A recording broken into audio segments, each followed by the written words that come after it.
Philip, can you make Sandili a co-host so you can share the screen? We are on.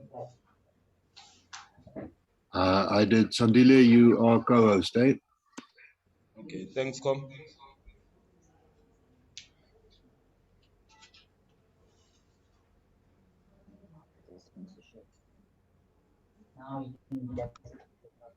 Okay, well, it's done.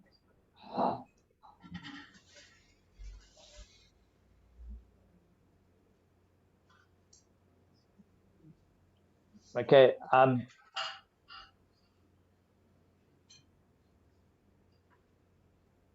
not sure whether the very much for getting it going.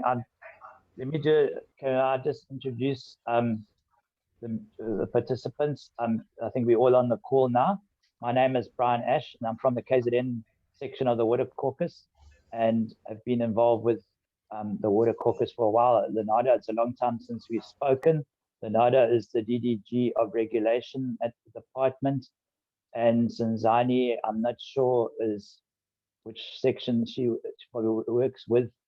Lenada, if you can do your introductions, and then we'll go around who is in the meeting, if they can pass the phone around at the physical meeting. Thanks. And then Sandili will facilitate the discussion to the points on the draft speaking list. Thanks very much. Lenada, would you introduce yourself, please? Thank you very much, Brian. Indeed, it's been some years since we've seen each other, I guess, but it's not an honor for me to be back here. I have to declare right from the onset that I'm only a few days old in this new job allocation that was given me on the duties of taking the chair so long for the Deputy Director General for Regulation. I've been in infrastructure for 9 years since I left regulation, so it's a lot of new things that I have to get into, but luckily I have people like Sizani Mushidi, who will introduce herself, who has been, who stayed the mainstay within the regulation ever since I left. So Sizani, you can introduce yourself, but thank you very much for having me. Unfortunately, Brian, I'm limited for time, so I will have to be out here in an hour. So I hope that I can do the best with what I can in this allocated time. Thank you. Morning, colleagues. Thanks, Leonardo. I am Sizani Mushidi, Acting Chief Director in Economic and Social Regulation. Yeah, I'm seeing some of the points here, Leonardo, are including institutional oversight, and I don't see anybody from there. I don't know if they are going to be joining. Thanks.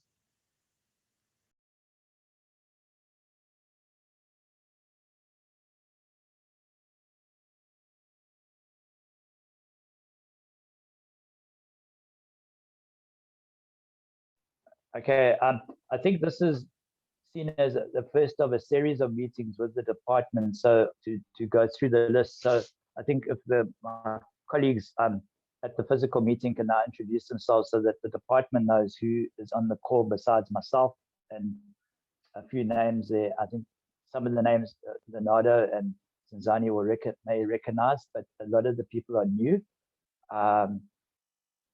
as well. Thank you, Comrade. So we will be sharing this phone. I'm Faiza Mayer, and I'm from the Western Cape Water Caucus. I live in Mitchell's Plain. Thank you. Morning, Coms. Deleka Matume. I'm from Western Cape Water Caucus. Thank you. Good morning. My name is Tiny Lamin. I'm from Gauteng Water Caucus. Good morning, all. My name is Mduduzi Shabalala. I'm with Gauteng Water Caucus. Good morning, comrades. My name is Mahotla Sefudi. I'm from the Free State Water Caucus. Morning, I'm Samson Mkwena. I'm with Val Environmental Justice Alliance. I'm also with Gauteng Water Caucus. Hi all, this is Tanginganga. I'm from Valley Environmental Justice Alliance. Hi, my name is Bafana Tlachwayo from Middleburg Environmental Justice Network in Mpumalanga, also part of Mpumalanga Water Caucus. Good morning, everyone. My name is Margaret Mulomo. I'm from Kopano Formation, Limpopo Province.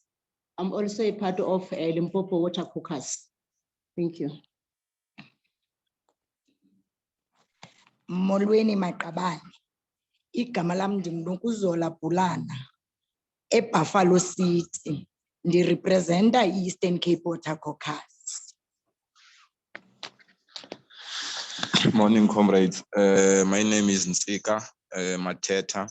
I'm from Kamvale to Youth Empowerment and also from the Eastern Cape Water Caucus. Thanks. Sanibonani. Mina igama nguSandile kaNombeni Sibongo, ngibuya ku-360 Degrees Environmental Organization, which is based like Gauteng in the Eastern. I'm also part of the Water Caucus as the newly elected coordinator.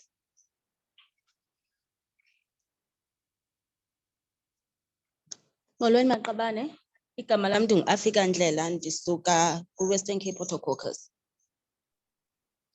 Molweni Maqabane, igama lam ndingu-Aphem Dunyela from Western Cape Water Caucus. Thank you, comrades. I think that's all of us on the side. Okay. Online, I am Brown Mutsau. I'm with the Benchmarks Foundation. I'm based in Johannesburg, and we are a member to South African Water Caucus. December Ndlovu, Mpumalanga Water Caucus. And Philip Owen, Geosphere, Mpumalanga Water Caucus. Sibongile Mtungwa, KwaZulu-Natal, from the Women's Leadership and Training Program, from the KZN Water Caucus. Thank you.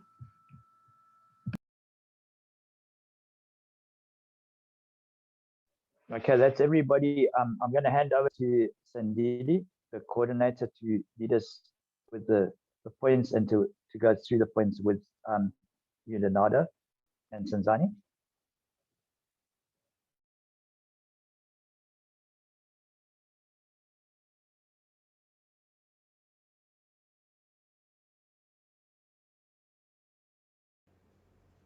Morning again, everyone.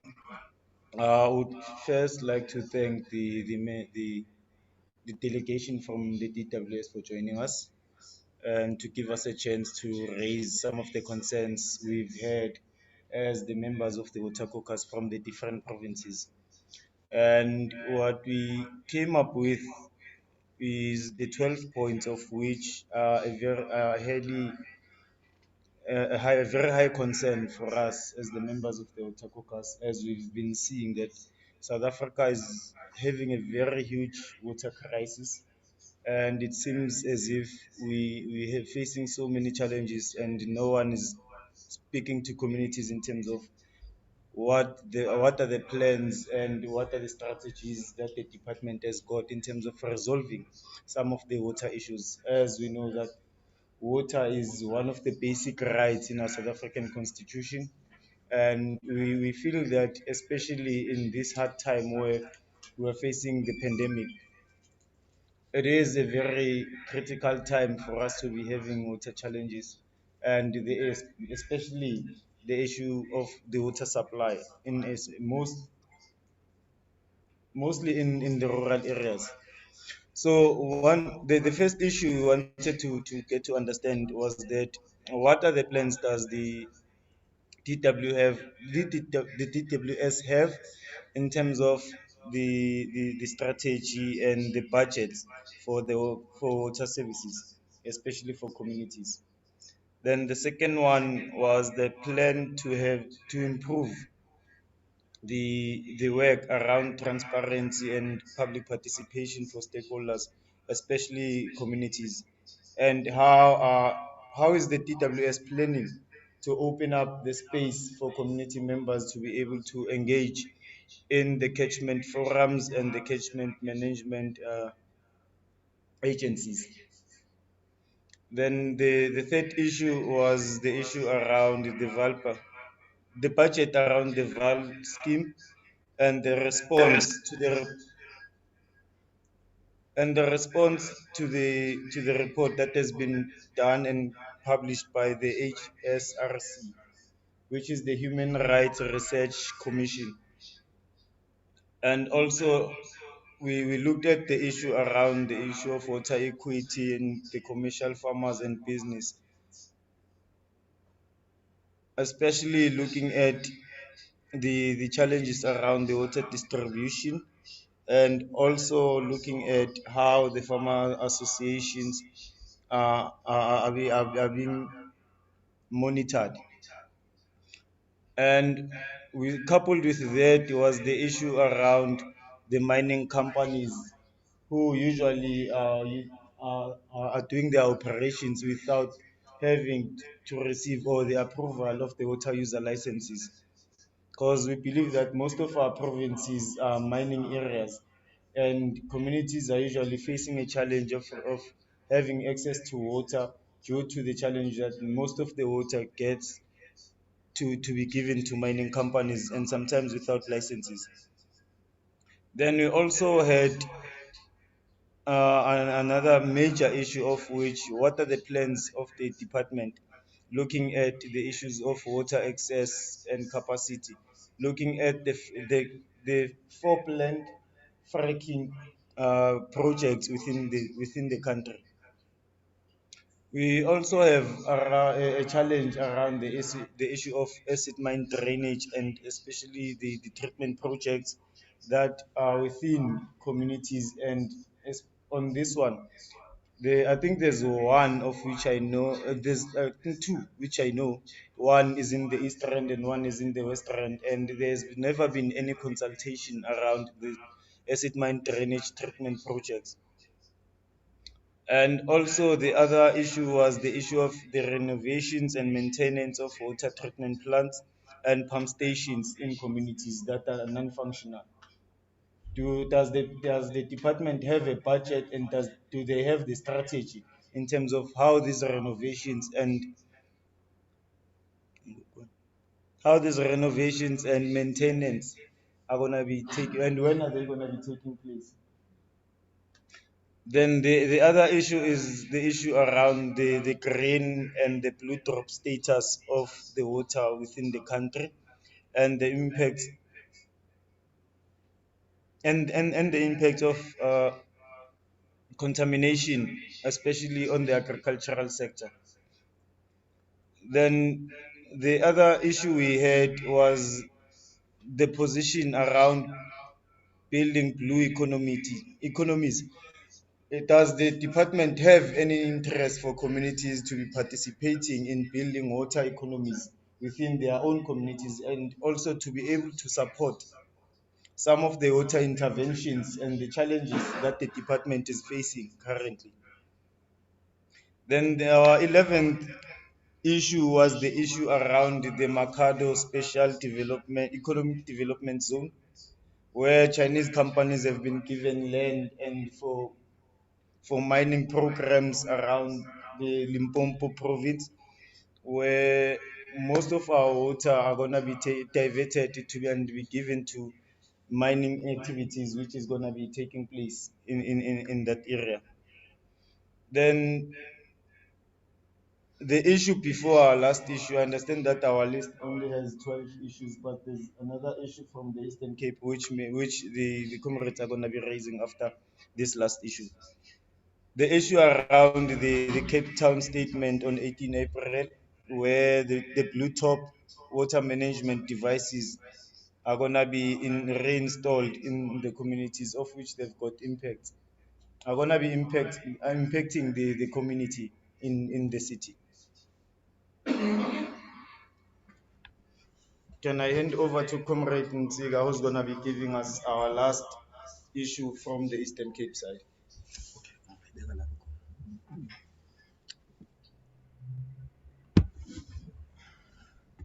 Okay. Okay, the last issue which would like to know like from the department is the issue of access to water and also issue of infrastructure in terms of rural areas. We know that in the Eastern Cape we have areas where failure of infrastructure ibangela ukuthi amanzi don't reach like our communities. What is the government's strategy and budget towards that condition for ezo communities ezo? And enye into it's more of the issue of accountability within the DWS. When they allocate project to these big companies ukuthi mazakhe ompompi kwindawo zethu esihlala kuzo, but siyabona ukuthi ezi companies they fail as baby as project like kwezi ndawo ukuthi mazenze ompompi, and there is no one to account for that. What is the DWS like way of holding these companies accountable? Because sinezindawo ukuthi ezingenamanzi at all, but icompany bezifike zabeka i-truck yabo kwasetyenzwa but yazigxeka ii-projects. Yeah, enkosi.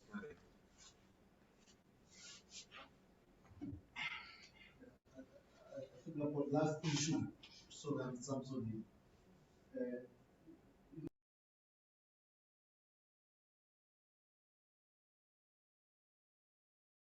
It's a concerning. We're invited to the Ministerial Advisory Committee on COVID-19 infrastructure allocation in terms of trucks and tanks. And since then, we have not received a report as South African Water Caucus about the issues that we raised with Ministerial Advisory Committee, especially on rural areas and townships where tanks were bought and were deployed. But for instance, in the Eastern Cape, where people had to go even to buy those tanks that were supposed to be allocated to rural areas. And in townships like Etumahule and Paris, where they had about more than 150 tanks that were allocated in one township and neighboring townships with no water at all. Can we get a department and respond on that advisory committee meeting that South African Water Caucus had and submitted the issues that we have not received any report from the minister and the advisory committee? Has the department taken up any investigations in terms of how much was spent and what corruption cases are currently they are looking into around the COVID-19 corruption? Can we allow Comrade December to come in? Please introduce yourself, Comrade. Thank you very much, Comrade Sandile. My name is December Ndlovu. I'm a member of Mpumalanga Water Caucus and I'm based in Bushbuckridge. I would like to know from the DWS delegation as to how far are they with the transformation of the irrigation board into water users association. And the second question is, I would like to know the status of the 2001 cabinet decision that was taken to strategically clear the Maripskop gum trees plantations to free water for the communities in Bushbuckridge. I'm saying this because from 2016, we had a serious drought around the Sawi and the Sand sub-catchments in Bushbuckridge, which are the only catchment that we get our water from. Thank you.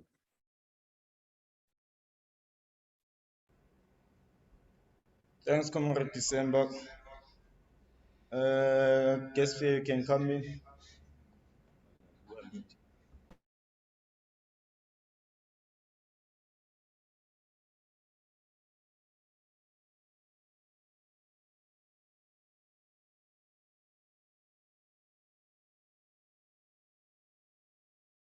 Comrade will have to unmute. Sorry about that. Yeah, just to say that Philip from Mpumalanga and from Geosphere, just this issue of conversions from pines to eucalyptus, which have got a big impact on our region. And I understand that the government is currently in a court case and the judgment's being reserved. I just want to know if there's been any outcome from that judgment. Thank you. Okay. We also have a hand this side from Mamtani. Sandile, may I propose that you note other questions for a second round, because there are so many now, they may not be in a position to answer all of them if you just flood them like that. If we give them a chance to respond and then you take a second round of questions.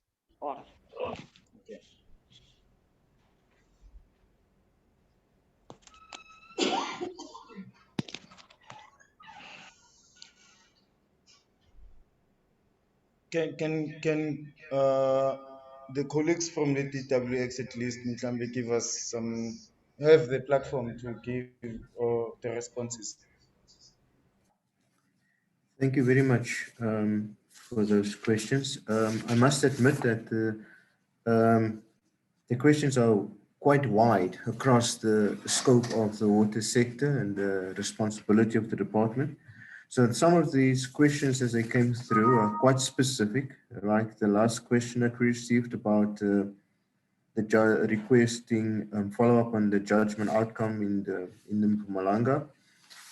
I certainly won't be able to give you that specific response, but what I would recommend is that I will respond as far as I can, and then I will also give Suzanne the opportunity if there's anything she wants to add.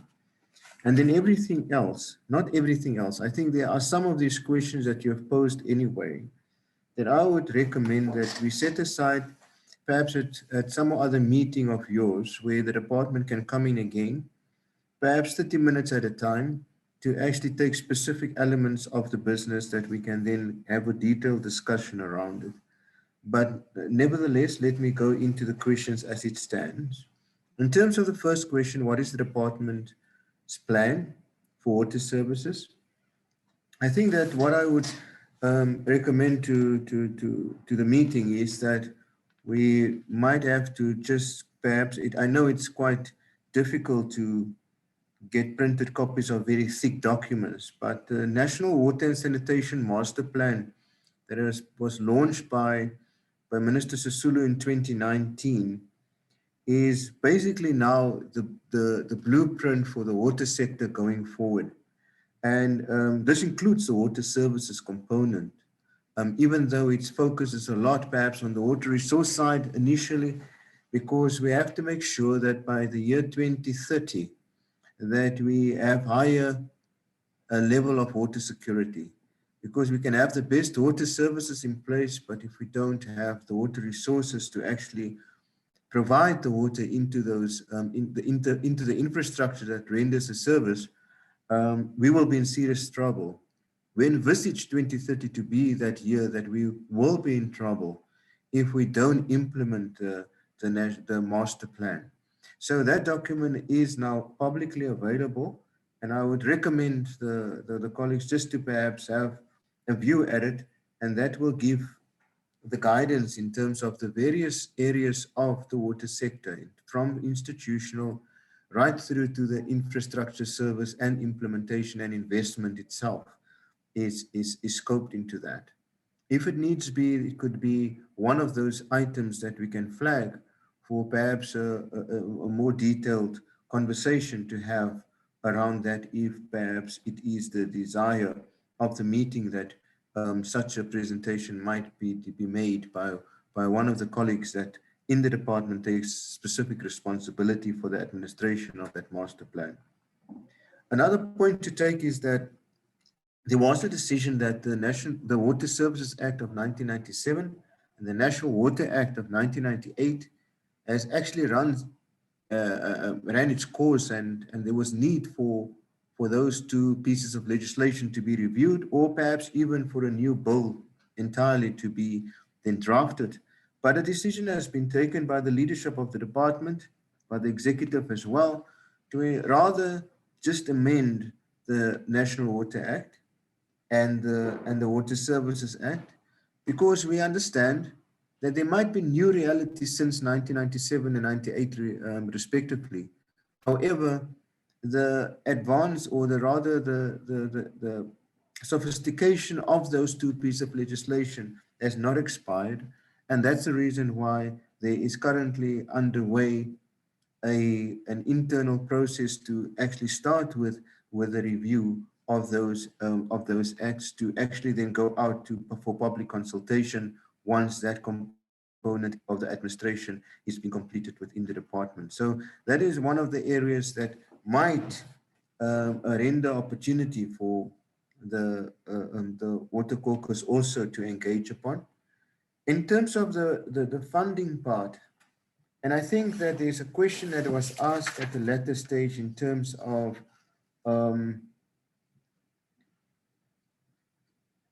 yeah, I think that I just missed it now. In terms of the access to water and infrastructure in the rural areas, I think it's a question that came from the Eastern Cape. I will also answer that in concurrence with question number one, and that is that the department doesn't take responsibility for operations and maintenance of water services. However, it certainly provides financial assistance to municipalities to implement new infrastructure through two grants that we actually have in the department. And that is the regional infrastructure, the regional bulk infrastructure grant, which is called the RBIC, as well as the water services infrastructure grant, which is the WSIC. Now, the latter is to ensure that we assist municipalities where they don't have the required budget to do upgrades and refurbishment of existing water services in their various areas of jurisdiction. And then what they do is they submit to the department business plans to actually justify why the department should be assisting them. This is obviously not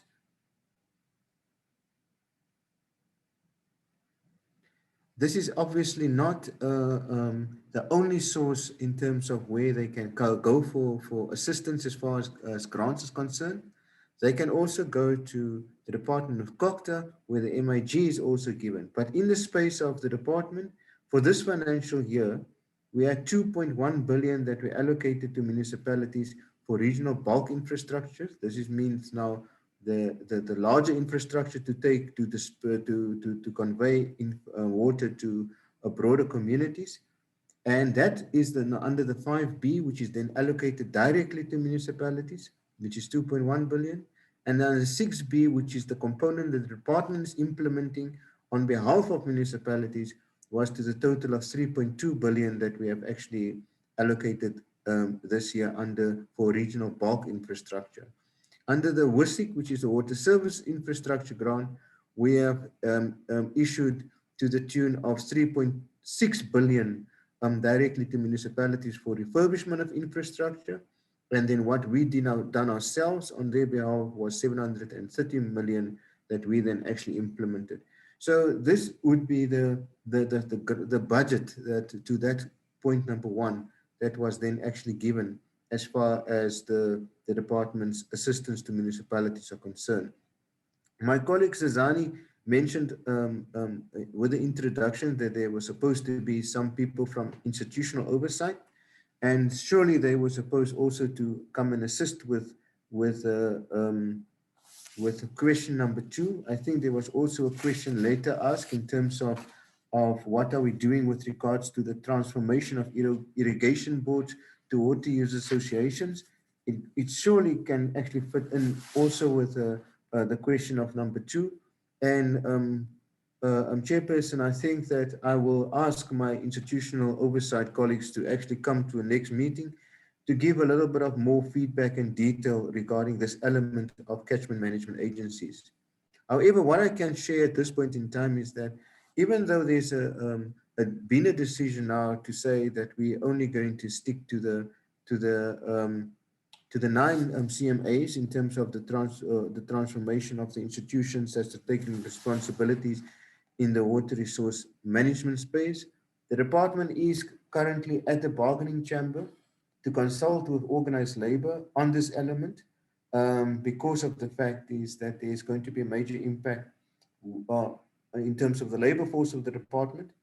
Should these CMAs be fully fledged implemented, because that would require conditions of service of some of our staff to be changed or even to transfer, which will also be on the critical path for going further in the space of the CMAs. However, what we are taking note of here is that there is a need to create a platform to engage with civil society on matters of water resource management at catchment management agency level.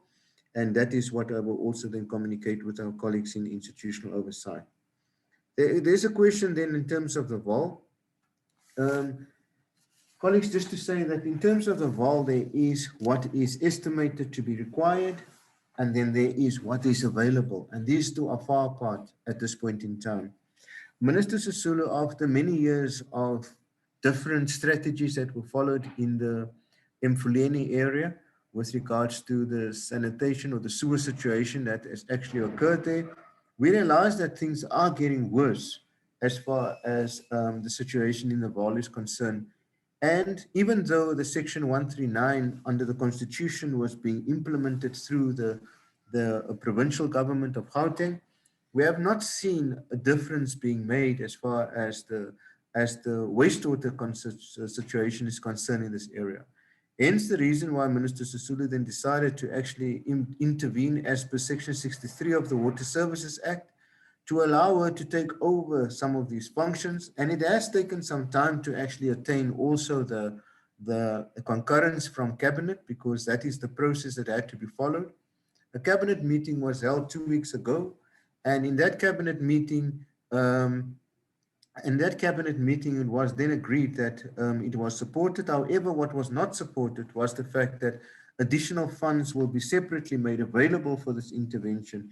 And the department was instructed to go and do reprioritization. And that budget reprioritization is currently underway. But what the decision was internally was that we're not going to wait until we have reprioritized to the extent where we have all of the funds available, but that what we have available at this point in time, that we will commence with certain of the work which will include the unblocking of sewer systems, which is the major issue that makes life very unpleasant for the people in the VAL. So that is the first priority that is actually currently being given in the VAL. Contractors has gone through the process, the department has gone through the process to actually appoint the contractors as per the agreement of what has gone wrong in terms of the ERWAT appointment that came to an end last year. That has been rectified, and contractors are now to expect it anytime soon to actually, if they have not really, because the minister actually launched the intervention after getting the approval from Cabinet to continue then in that space, and she have launched that on Monday this week. And so that intervention is supposed to be underway as soon as possible. This also then stems from the perspective that the Human Rights Commission gave a letter to the department to also then emphasize the need for the Section 63 to be implemented. So we are still on course with meeting the requirements of the Human Rights Commission's report. In terms of the fourth question that was put out in terms of the water equity, the commercial farmers' business, and how what law enforcement department could bring in this space. The first element that we actually got also instruction from the executive was to relook at the situation that was once upon a time called the water allocation reform. So we are, and we have already started, the processes are underway to actually get this equitable water reallocation process being attended to as per what was written in the National Water Resource Strategy 2. So that is being given effect, and the means of how it would be done, the 3 or rather 6 steps that the department is currently looking at to actually do the reform would be in terms of water set aside, And that would mean that catchment should not be stressed and or through our V&V processes in stress areas where there will be then see what water can be set aside for allocation reform.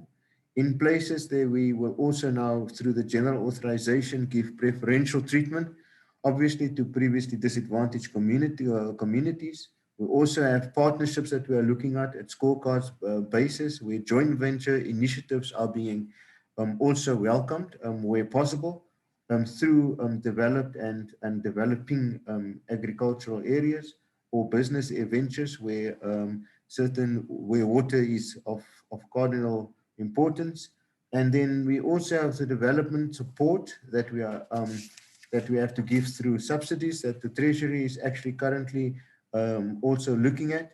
Water-based business enterprises we are looking as well. And the most important one is the compulsory licensing process where we can actually free up water for reallocation and stretch catchment. So that is elements all that is currently underway in the department to actually look in the space of water equity. In terms of the water use licenses across the board, that is also being raised, and there was a pertinent point that was raised in addition to what was given to us, is that water is not provided to communities while mining is getting water without water use licenses. The one point that I need to raise in that space is that, again, as mentioned under number 1, we are engaging with the Department of COCTA as well as National Treasury to discuss the issue of water services in the space of municipalities, because there are lots of frustration in that space, and sometimes it is misplaced to actually then have the frustration on this department because the department's name is Water and Sanitation. However, the mandate of local government is with the mandate of water services rests with local government as per the constitution, and that doesn't allow the department really to actually move in without the necessary processes followed as what we are doing currently in Raval. However, the funds, the revenue, equitable share is going to municipalities, and that is the part that we are actually trying to look at and get Treasury to look at, because it is cause for frustration even at the administrative level, even though not as much as it is at the local level where people, in community level rather, where people are feeling the brunt of service delivery that might not be as it's supposed to be. But if I come back to the point of water use licenses, you might, the committee might have noticed that in the media, there is lots of pressure, even from right from the top in terms of the presidency, is to say that water use license processes must be fast-tracked because it's stifling what we want to achieve as far as economic growth is also concerned. However, this must not be misunderstood that the department is now going to take 90 days to approve water use licenses. However, rather the department will then process licenses within 90 days. It doesn't mean that every license will be approved, because we are not neglecting on the scientific approach that is required to process water use licenses. So there will be no's as well. But there will also be yeses when it's justified to actually give those yeses.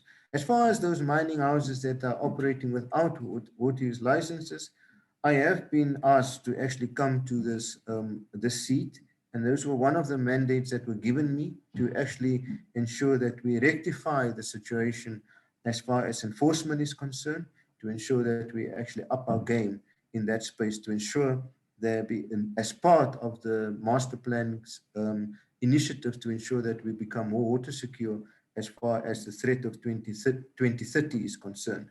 So soon we will be able to actually reduce the prevalence of that situation to the extent where our target is 0 as far as that is concerned.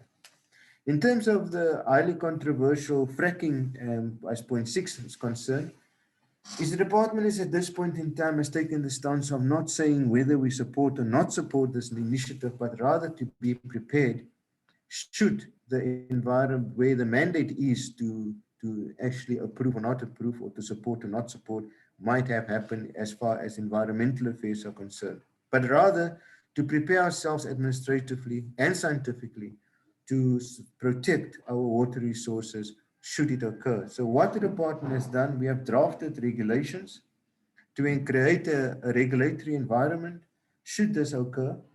And these regulations have been gazetted for consultation. We have not received as many comments as we have wanted to. So we have asked the acting DG to give us a period for more comments to actually come furthermore into the space. So that is being extended.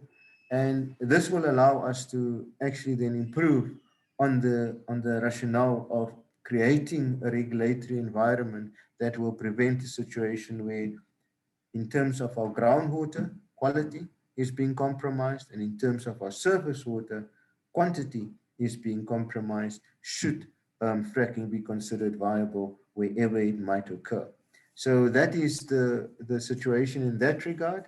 As far as the AMD treatment projects is concerned, what I can give at this point in time is that the AMD treatment plants that were built in the Gauteng area, in the periphery of the Mpumalanga area, is currently being operated with fiscal support, meaning that we are using taxpayers' money to operate those treatment works. So we are exploring ways to actually make these plants more financially viable and feasible, and how we can enter that water, introduce that water into the systems of the treatment to allow for it rather to be a water source instead of currently just being discharged into the valve system as additional water and diluted there.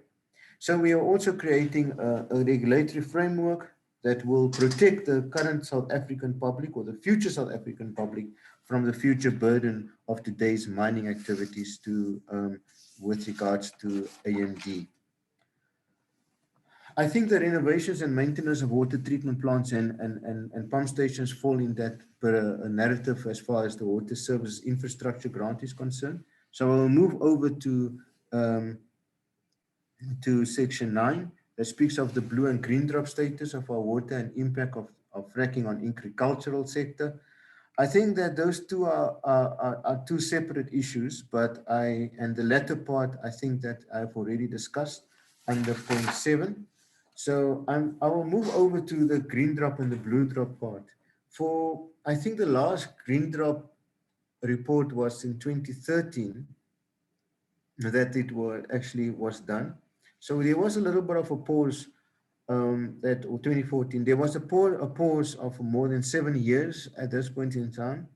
So one of my first duties that was taken up here while I'm sitting here now is to actually revive the green drop and the blue drop programs. And we are just doing that. My next meeting is also in that space. It's not only about reporting, and lots of the misunderstanding around the green drop report is it's about the report, but it's about the program. So to restart the program and to gain the trust again of everybody and gain enthusiasm, because there's a lot of work that needs to be done, not only within the department, but in the sector itself, within municipalities, in water boards, to actually prepare for such audits and to get it done.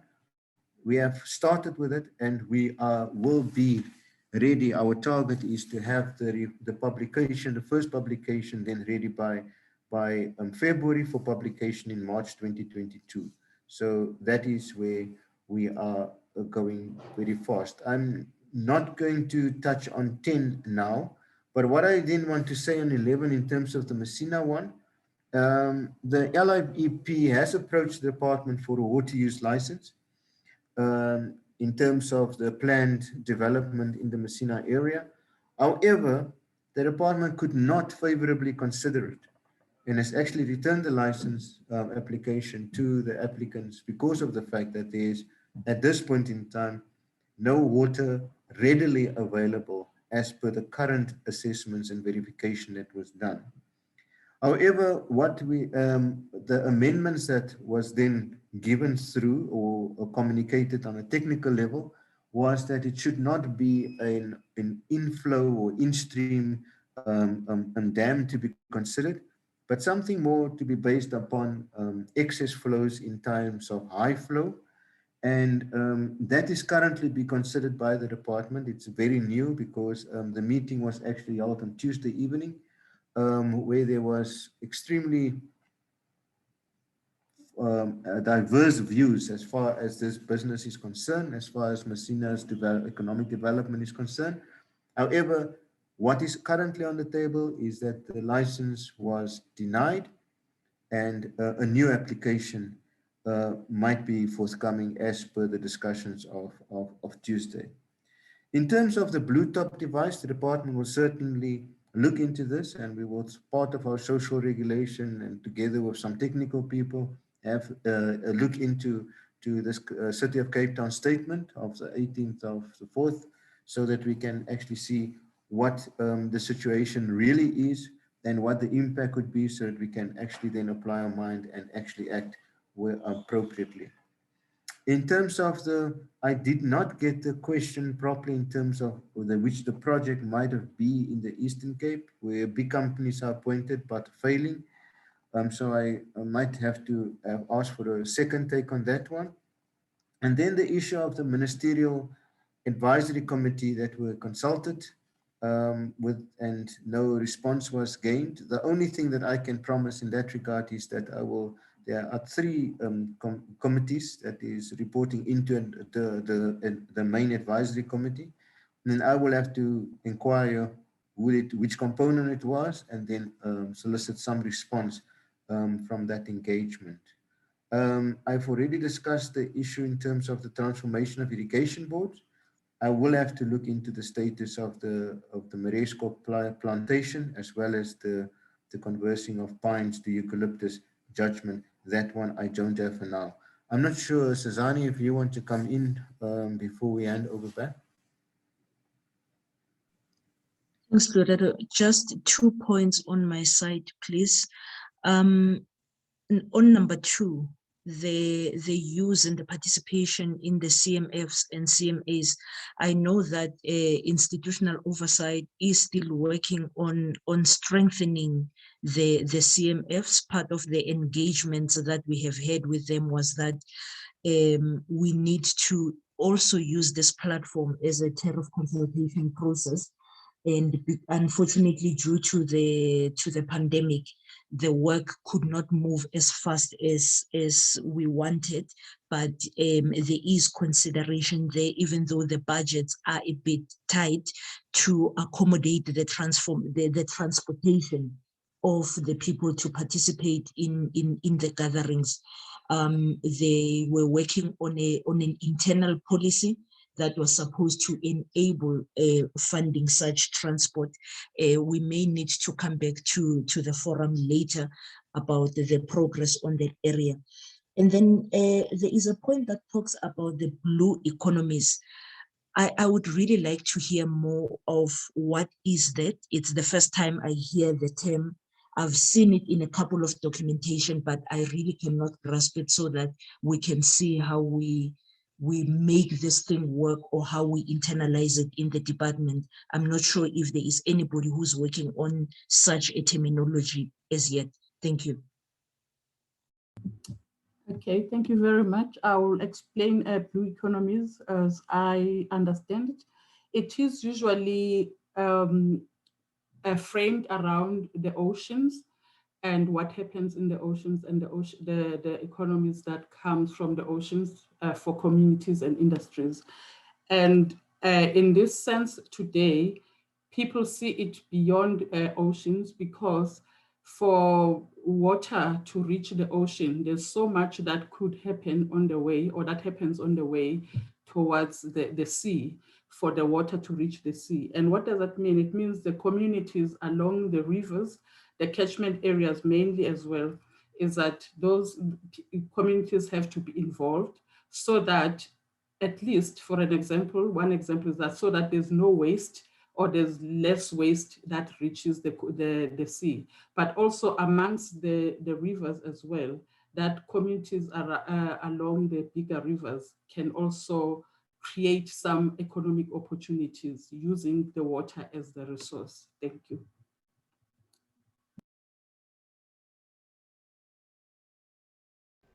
Okay, thanks, Comrade Spungile. I have a hand this side from Mam Tiny, then we have Comrade Samson, then we have Comrade Faiza.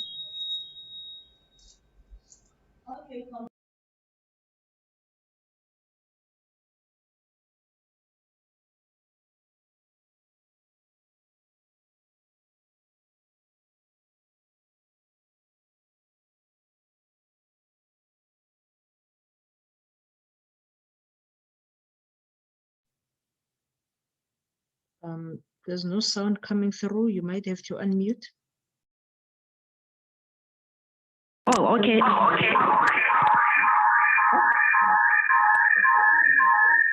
Okay, comrade. I think I'm. Okay. Everyone else but me. Okay, you're the only one. Okay, comrade, as an activist from Benchmark Foundation and as a member of Water Caucus, you know, at all times when we embark on toxic talks with Benchmark Foundation, I would ask myself, why is water tested at all times? In all the communities that we were visiting, we are visiting actually, because at all times when they arrive, when we work together, we will go out there and test water. I was like, really, what is really happening? I did not understand up until with farmers that are farming adjacent to the tailing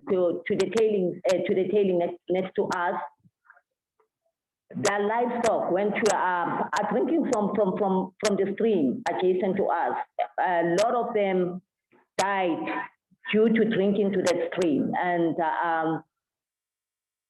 I think the greatest polluter, as we all know, are mines. And the sewer pipes that are allocated on purposely, when they burst, actually, the runoff will go straight to our stream.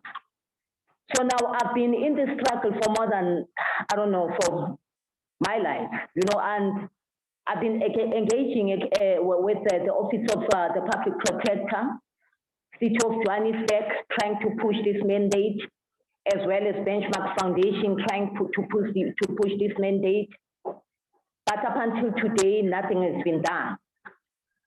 In the hard lockdown in level 5, I was roaming around the streets of Snake Park because mining impacted communities became an epicenter because of pollution. So only to find that in my community and the communities that have slums in them did not have water. And my tap actually, because I'm a resident there, went dry. Our taps actually went dry. And then what happened, instead of them opening our taps, because that was done on purposely, we ended up breaching water. And then after breaching water, whilst the water was running in our taps, JoJo tanks were brought. And of which I would, in my understanding, when something like that happens, that term means corruption with me. Because if there's running water, you can never put a JoJo tank adjacent to the tap that has running water in there. I have been engaging with the City of Johannesburg, but up until today. Before Benchmark Foundation, I was working with the Legal Resource Center. I think it's more than 15 to 16 years ago. Up until today, there isn't any answer. We have tried, actually, yes. We have tried, actually, to push this mandate of water. We are faced with a lot of problems because of this water that we do not have. Our children embark on going straight to these tailings that have ponds. When it gets rained, they go and swim and they get swallowed. Can you please answer to that? Into why are you dragging your feet in terms of that?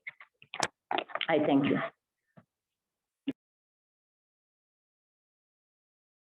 Thank you, Leonardo. Follow-up questions on the Water Services and Water Act. Is department going ahead with bring two pieces of legislation together or not? In terms of the proposed water and sanitation bill, we don't know where it ends. Is that process going ahead or not? If you are amending water services and water national water. Two, on the master plan. According to the legislation, the National Water Resource Strategy is a framework to implementation of the National Water Act. Is the department abandoned the water resource strategy and takes master plan as a framework or not? Because it does not care in terms of which framework are we working around? Is national water resource strategy or water master plan?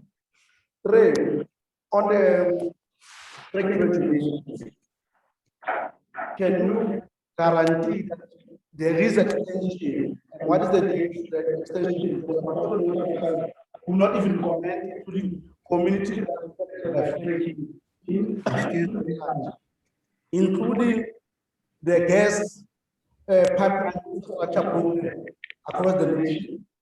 We have not commented, and we don't know where is the position of the department. We need to be clear here. As a department, we cannot say you support or not to support the issue of fracking. We need Apologies. May I request? Chairperson. May I request one of the mics to be muted between Tiny and Sefuli, because the audio doesn't come that nicely through, please. No, fine. The issue of Water and Services Act, this department not going ahead with the amendment, a combination of the two acts. As you say, we are now on the amendment of two pieces of legislation. 3, fracking regulation.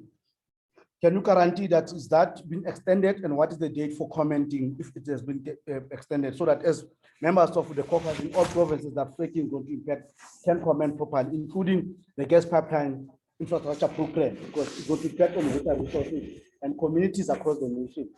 And 3, it's around the position of the department. We don't think department cannot say they don't support or not support. The department must be clear, because you are the center of development of the country. And we need a position, including around the mining position, in terms of where the mining is going to happen in water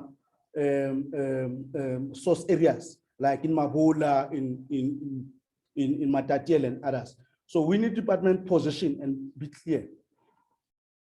On the CMF participation, COVID-19 have impacted communities across the nation, and department is not supporting communities to attend those Zoom or platforms. Like I participate in the Val River catchment management systems, and everything is at Zoom, and communities are left behind in terms of participation and decision-making process. And we want to know what is the support that department is going to give to the communities, because everything is happening online now and people are left behind. Yeah, those will be my supplementary questions. December. Oh. Sure. Thank you. So I'm from the Western Cape, and we had put point number 12 there. So I get from you that you don't have a sense of this Bluetooth or water management device was reached its lifespan. The concern is that we don't know this new conventional meter that's being installed. And we have experience of the Bluetooth water management device being installed without consultation, and in the panic that communities go into. So we know there's a trick there, but we would really like to know. The thing is, there's another question I would like to ask, and I'm not sure if you're going to have a chance to answer that now. But in 2020, December, water was put in the US on the stock market. So water is now available for trade. We can trade water. So if there is a rich person, the elite can now buy water, and they don't have to take it now. They can keep it for 2040, and then they can sell it to the highest bidder. That's my understanding of water being on the stock market. How does that affect us? What is South Africa's stand? What is our position on water being on the stock market, and how will it affect us as people on the ground? Thank you.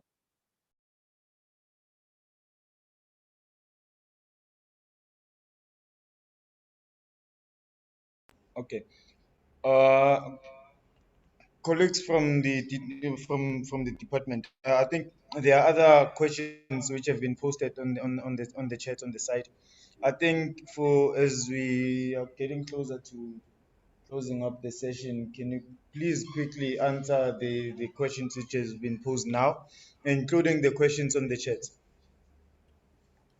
Okay, just to go quickly, in terms of the Water Services Act amendment or amalgamation, I can just briefly state that it's an amendment of the existing two acts, so it's not being amalgamated. That is the current work that the colleagues in legal services in the department is busy with to prepare for consultation on that then.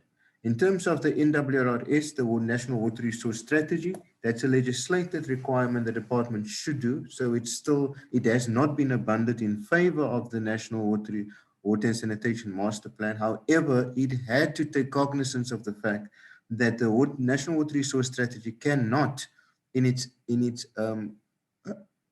parallel, have been developed whilst a master plan was also being developed. So obviously the National Water Resource Strategy will now take cue from the master plan, but it still will be there as a legislative preference in terms of how giving a framework to how national water resources need to be managed. So the master plan, in short, did not replace the National Water Resource Strategy. In terms of the fracking regulations,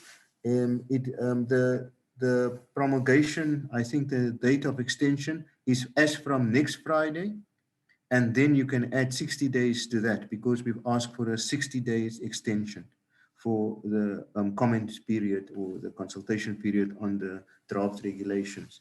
In terms of the COVID-19 that caused communities to stay behind, we understand that. I think that somebody in the chat also made mention of the fact that the department did nothing. I'm not going to defend that, and I'm not going to justify anything from the department side other than to say that we have spent, we've appointed the department, the water board, Rand Water, to assist the department during a hard lockdown to actually get water tanks and tankers across the country.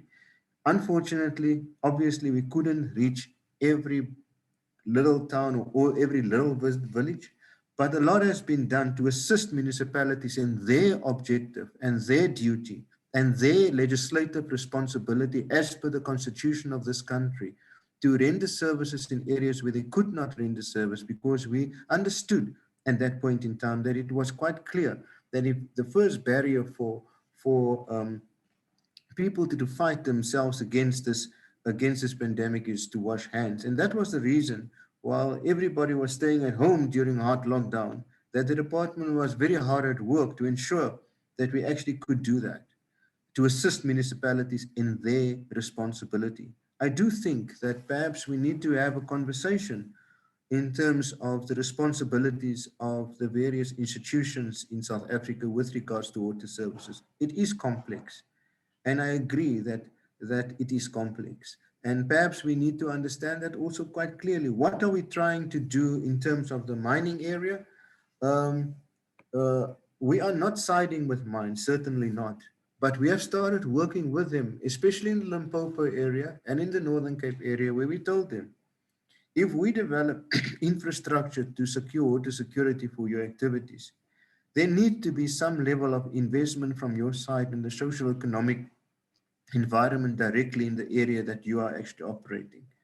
And that conversation has far advanced, and they have committed to actually, in those two areas at least that we know of, to actually assist with the water services component where municipalities are lagging behind in terms of addressing the backlogs of service delivery in that area. So that has become some level of commitment that the department is seeking before we actually do investment, even though it might be that it would be off budget investment that they have to pay anyway through tariffs in terms of the bulk infrastructure that has to be implemented. The enabling environment that is created by government in that space also then now necessitate to them to actually not only commit on paper, but also financially with regards to the socioeconomic development of communities surrounding that area. So that is the one thing that we can also give. Yes, ma'am, from the Western Cape, I understand your point with regards to to use your word, where you said that there might be a trick. I can't give you a response now because I would like to first have the facts on the table with regards to the technical intricacies of that device and with what it is being replaced, as you have mentioned that it is being replaced with a conventional metering system. allow us the opportunity just to have a look into that, so that I have colleagues in the Western Cape. I will ask them, I will try to do it today still, to ask them to actually prioritize investigating that, so that we can get back to you in terms of that through the SA Water Caucus. Your question regarding water trading is a very interesting question, which I actually like, because I have taken note of what you have taken note of, as well as the development that might happen internationally with regards to water trading.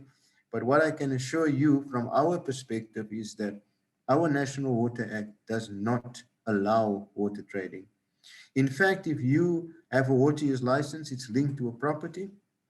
And if you want to move your water from one property to another, you basically have to either apply to the department for that transfer, or if it is to another property that you might not own, whatever the case may be, it is a new license, because a license is issued per property and then owner. So you can't own the water in South Africa as per the legislation that Gara Asmal started in this country they started in 96 discussing it. In 98 it was promulgated, and that took away the ownership, the right that you own the water, and you can't trade with something that you don't own. So as the way that our legislation is drafted in this country does not allow for water trading, and that is how we can actually then conclude on that matter. In terms of the questions that were asked, I think that there are some comments that were made, and not really questions, but I think that I don't think we have blamed the contractors as far as the Sebokeng situation is concerned. We acknowledge the fact that it is a situation where the municipality, which is the Water Services Authority, and I think that there's a certain responsibility that goes with that title of Water Services Authority.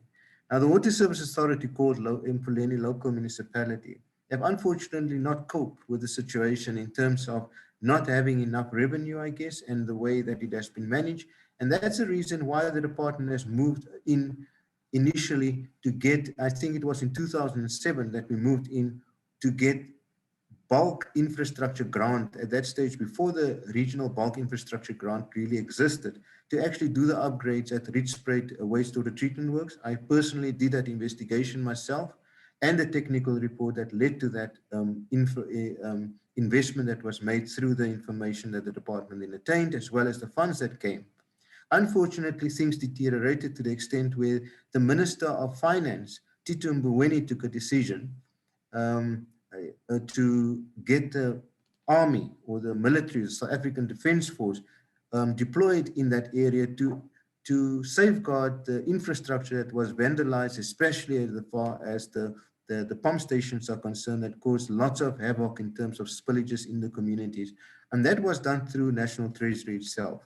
As the department Minister Nkwinti at that stage in time then also got Erwat to take over to assist to actually move into that space. And what Erwat spent most of the time was to actually remove unwanted rubble, dead corpses, and other material, that foreign material that was not supposed to be in sewer systems, out of the sewer system.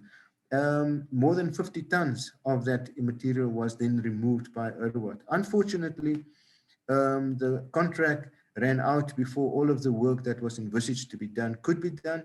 And now at this point in time, the department took another more severe step, and that is that we are not now allowing the Water Service Authority continue working in the space of water and sanitation, but the minister took a decision to now issue the Section 63 intervention, which means that the department now shall take responsibility of the situation for the next 3 years to actually see the improvement of the business. So there's no blame game that is at this point in time going on in the Vaal, rather intervention towards the benefit of the people and the environment in the Vaal area.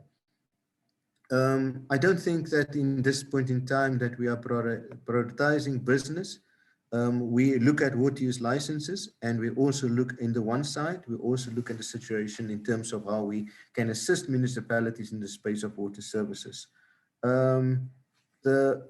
The pipeline project in Ekurhuleni, I don't have that information. because Ekurhuleni is a metropolitan, and metros don't receive funding from the department because they are being funded through the USDG. I think it's the USDG stands for the Urban Spatial Development Grant, and that money is being, or those funds are being administered through the Department of Human Settlements, and that is the reason why the department might not have the information on that pipeline itself. I think I already discussed the issue of the mining houses. In the Maluti Upper Fong, we understand the situation in the Maluti Upper Fong is quite severe.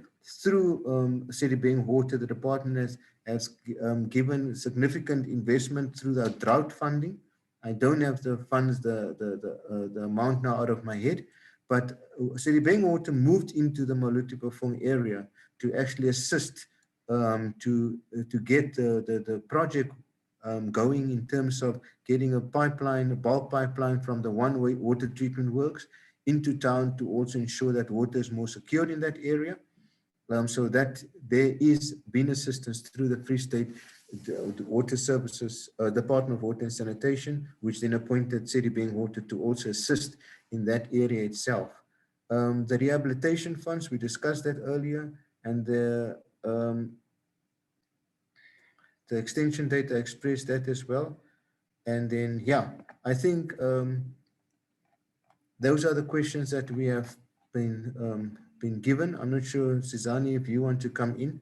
I'm over my time now, and my colleagues are awaiting me on the other side, but I will just wait for Sizani then to complete her questions and before we then depart. Thank you, Chair. Thanks, Leonardo. I think you've covered all the questions. I don't have any additions. Thank you. Thank you, colleagues. I'm not sure if there are any follow-up questions for now. Oh, I think before we leave, I think one other follow-up question. It was around the question which I think Samson has raised. The issue of when is the closing date for the regulations on non-fracking so that we are able to cope with this?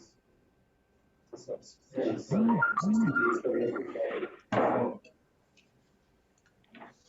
I think I did answer that. I said it is 60 days after next Friday, because next Friday is the date that we asked for extension, 60 days after next Friday. So next Friday's date is the 18th of June, and then it's 60 days beyond that. Thank you. No, it's a request from DWS, and Brian have put it there. How do we engage more with DWS in South African water companies so that we, the issue that we have discussed today, we have made a statement like Marine Corporation and others. When can we get response in 30 days, 60 days, call from the department and provincial offices?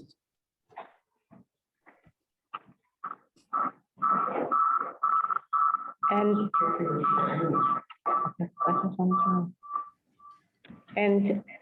another thing I want to add on, as we are facing, we are in third wave now.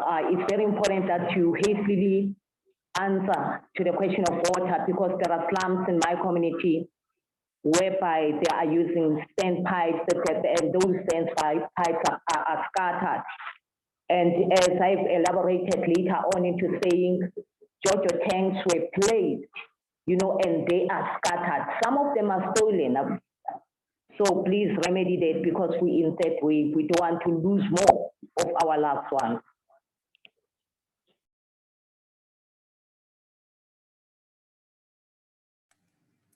Chairperson, I didn't get the first question very clearly because there was a little bit of echo in terms of that question. But in the second question, we take note of the concern with regards to the third wave.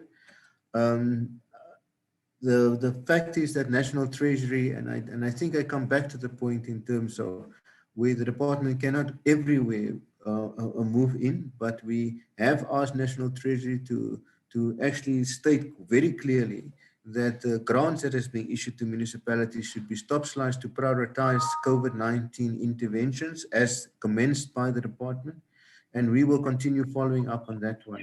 I think the first question was that whether we are how we can engage in future. I think that through Toko Sikwaza that have set up this one, it's been a contact on this one. We will continue in that fashion in terms of, and then we will avail contact as far as the various regions are concerned. Should there be a need for direct engagement with the department at that point. I do beg you, Chairperson, to please excuse me at this point in time because I am now 20 minutes late for my my next meeting. Yeah, and another thing, you must remedy the problem of pit latrines. You know, we use water. It's very important that you remedy that because we fought for that in June 16. So we don't want that anymore because they are not even trained, you know. So remedy the problem of pit latrines. It's very important because we are facing, you know,